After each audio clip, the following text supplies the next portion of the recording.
workshop in Hawick. This is my office. It is probably not a traditional office in some respects, but it's mine and I love it. We have slowly built this company up over the last few years, and as you can see from the products in front of me, we are mainly a candle manufacturing business. This is not where I started when I left the school. I did fifth year, did my hires, and then decided that I wanted to have work experience. I travelled. I was very much asked a lot, and as sure you guys are, what do you want to do when you leave the school, which I never had a reply to.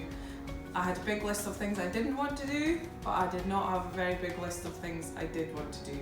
So I took my time and I gained work experience in a variety of different jobs, from waitressing to bar work to office administration. I worked in Greggs at one point,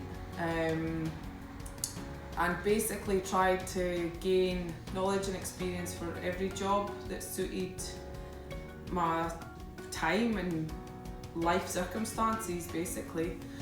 So from there I entered the textile industry, fell in love with design, then went to uni, a few years after everybody else, a few years after my friends, and from there I have been a designer and creator and basically had a drive to create my own business.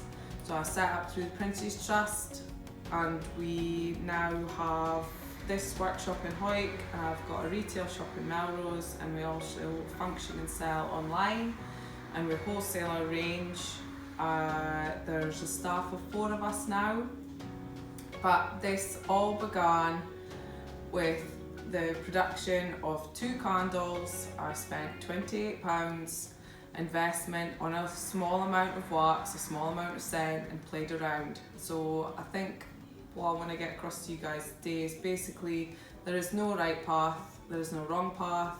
If you do something that you love, you'll get to where you want to be eventually. Take care, bye.